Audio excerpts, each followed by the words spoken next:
Hey everyone, it's Creek Monsters. I'm here at the creek.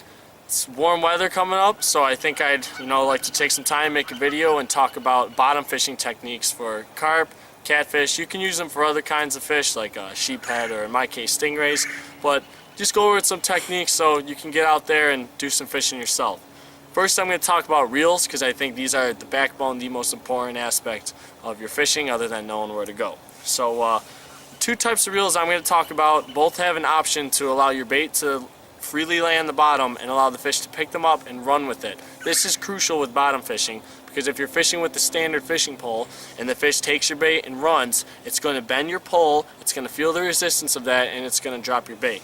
So what I have here are two reels that have a bait clicker or bait runner option. The first one is a conventional reel or a round bait cast reel. Okay, star drag. I could talk about lever drag reels, but they're mostly for big game, so I'm going to leave those out of here. This is too big for channel cats, but it's larger, so it's better for the camera to talk about it.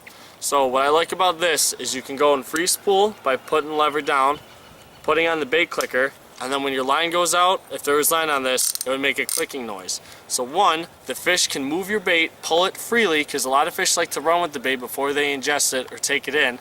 And two, when that fish runs, you can hear that bait clicker. So if you're daydreaming, whatever, you're bored, you can hear that noise, you can run up, and you can set the hook. If you watch my first channel catfish video called Earth Day Monster Channel Catfish, right at the beginning of the video you can see me holding my conventional reel because I heard it go off, and you can hear the line going out before I flick the lever up to strike mode and I engage the fish. Now the thing about these reels is they're big, they can be hard to cast, and rotating the spool over in free spool mode might add enough tension to scare the fish. So you can go with a bait feeder spinning reel. This is a large version too. I use this for stingrays and for larger catfish, but like I said, it's easier to see for the camera. So what you have here is the option to have a bait feeder. So you click that on, and when the fish runs with the bait, just get the line here fixed for a second.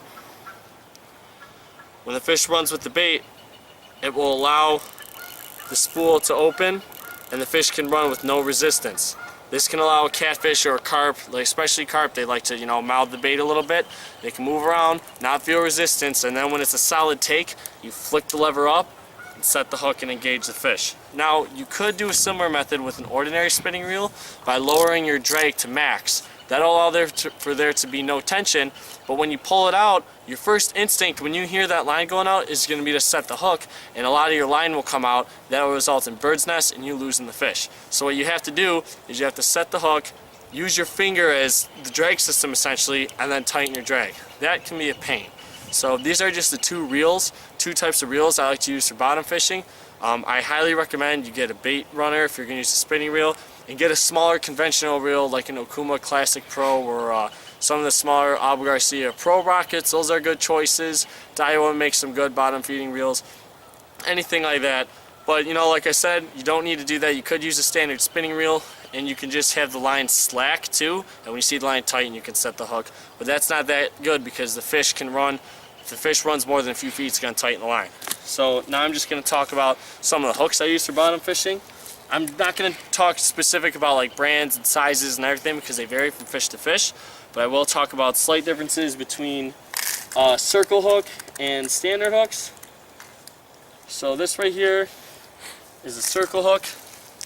You can see how the point is coming in there. I have other hooks, if I can find one right here. It's freaking tangled. You can see where the barb is crushed in right there. So this I like to use for bottom fishing for channel cats because one, it always hooks them in the corner of the mouth. It's easy to remove, and because it hooks in the corner, there's a less chance of an aggressive big catfish swallowing your bait. So what you do with this though is you let the fish run for a significant amount of time, and then instead of setting the hook, you just tighten down. And the hook that's in the back of the fish's mouth will come and catch on the corner of the fish's mouth upon tightening the line. Do not set the hook, just tighten it. Do not use this if you're float fishing or anything. You want to set the hook for that normally. Now, I don't really like that for carp because a lot of times carp can be sensitive with the baits. You can just set the hook with carp easier. Just weights, depending on the current.